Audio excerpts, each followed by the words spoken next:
कल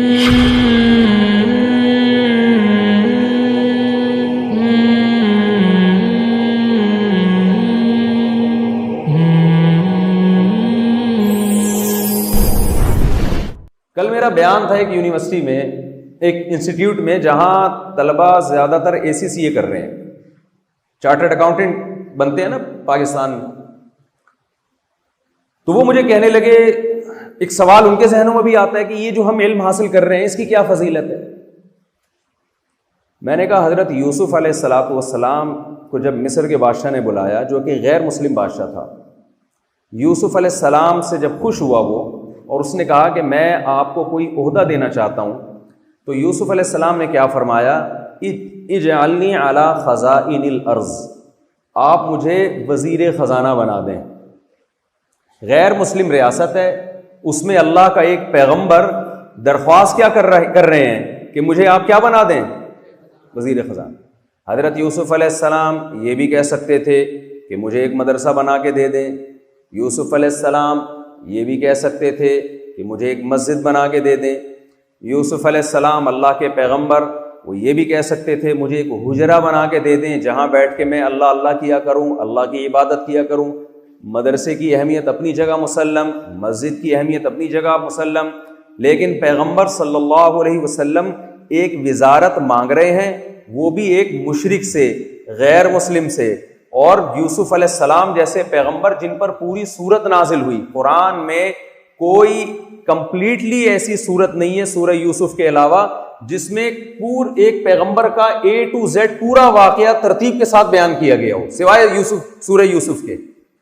इतने जलीलुल कदर पैगंबर और गैर मुस्लिम रियासत, गैर मुस्लिम बादशाह उससे रिक्वेस्ट क्या कर रहे हैं कि मुझे क्या चाहिए, मुझे विजारत चाहिए। और विजारत भी कौन सी, मुझे वजीर खजाना बनाए आप। अगर इस्लाम में रहबानियत का कोई तस्वुर होता, रहबानियत तो समझते हैं ना आप लोग, छोड़ छाड़ के बस सब कुछ छोड़, लोग समझते हैं कि मजहबी बनने के लिए यह जरूरी है कि सब कुछ छोड़ दो। तो यूसुफ अलैहिस्सलाम तो अल्लाह के पैगंबर हैं, वो क्या रिक्वेस्ट कर रहे हैं गैर मुस्लिम बादशाह से कि मुझे आप वजीरे खजाना बना दें। क्यों?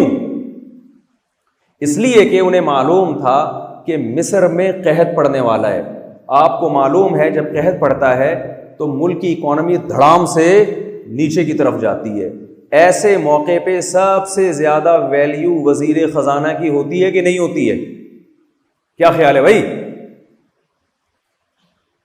यूसुफ अलैहिस्सलाम चाहते थे कि मैं एक ऐसा फर्द इस कंट्री में बनूं कि मेरी वैल्यू यहां सबसे ज्यादा हो। क्यों? जब मेरा मकाम यहां सबसे ज्यादा होगा, मेरी वैल्यू यहां सबसे ज्यादा होगी, तो सबसे ज्यादा बात किसकी सुनी जाएगी? मेरी बात सुनी जाएगी। तो इसके लिए यूसुफ अलैहिस्सलाम ने क्या फरमाया? बादशाह से कहा कि मुझे आप वजीर खजाना बना दें। हमारे यहां भी ये रिक्वेस्ट होती है वजीर आजम से, सदर ममलिकत से, कि मुझे वजीर आजम खजाना बना दें। क्यों बना दें भाई? मेरे मामू भी वजीर खजाना थे इसलिए बना दें, मेरे चाचू भी वजीर खजाना थे इसलिए बना दें। इस तरह के दलाइल दिए जाते हैं।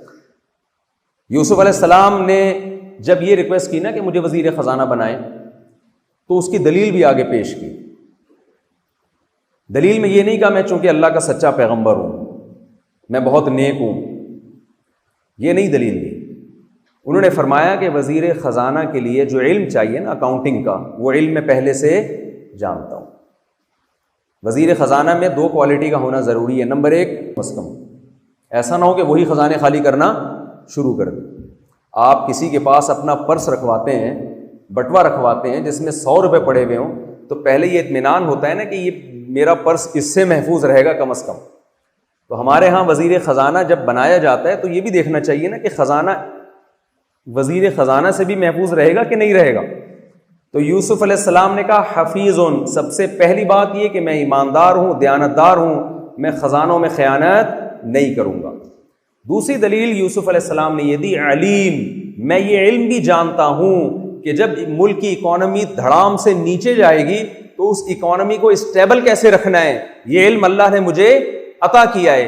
तो दो काबिलियतें थी यूसुफ अलैहिस्सलाम ने यूसुफ अलैहिस्सलाम ने उन दो एबिलिटीज और दो काबिलियत को पेश करके ये मुतालबा किया कि आप मुझे मुल्क के खजाने मेरे हवाले कर दें।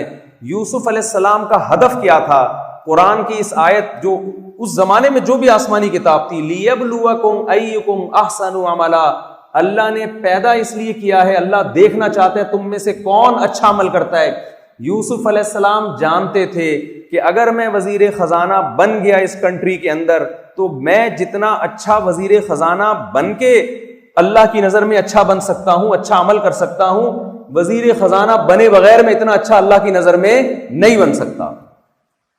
समझ में आ रही है बात कि नहीं आ रही है? अब आप कहेंगे यार वजीर खजाना वजारत का ओहदा कबूल कर रहे हैं, रिक्वेस्ट कर रहे हैं, और मकसद क्या है? अल्लाह को राजी करना। क्यों? यूसुफ अलैहिस्सलाम को यह बात मालूम थी कि अगर ये कंट्री, ये मुल्क किसी नाअहल के हाथ में चला गया, तो जब मिस्र में 7 साल कहत पड़ेगा तो कंट्री का बेड़ा गर्क हो जाएगा, लोग भूख से मरेंगे, ये भी मरेंगे, उनके इर्द गिर्द जितने लोग हैं वो भी मर जाएंगे भूख से। यूसुफ अलैहिस्सलाम ने उस कंट्री के लोगों को और इंसानियत को भूख से मरने से बचाने के लिए सारे खजाने किसके हाथ में ले लिए? अपने हाथ। ख्वाब आया था ना मिस्र के बादशाह को कि मैंने 7 मोटी गायें देखी हैं जो 7 दुबली गायों को खा रही हैं। ख्वाब की ताबीर पूछी गई तो यूसुफ अलैहिस्सलाम ने ताबीर ये बताई कि 7 साल तो मिस्र में बारिशें होंगी, उसके बाद 7 साल के लिए कहत पड़ जाएगा। तो आपको पहले से इतना स्टोर करना है, फ्यूचर की प्लानिंग करनी है कि मिस्र वो 7 साल आफियत के साथ गुजार ले और दुनिया की मदद भी करे।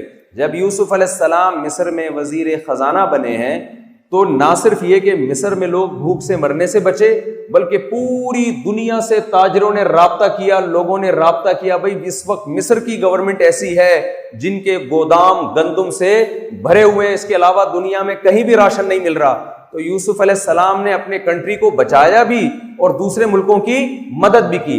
एक पैगंबर की सीरत में हमें यह सबक मिलता है कि आप अच्छा बनने के लिए आपको कोई शोबा छोड़ने की जरूरत नहीं है। उस शोबे में आप अपनी नीयत अच्छी कर लें तो आपका शुमार अल्लाह की नजर में अच्छे लोगों में हो जाएगा।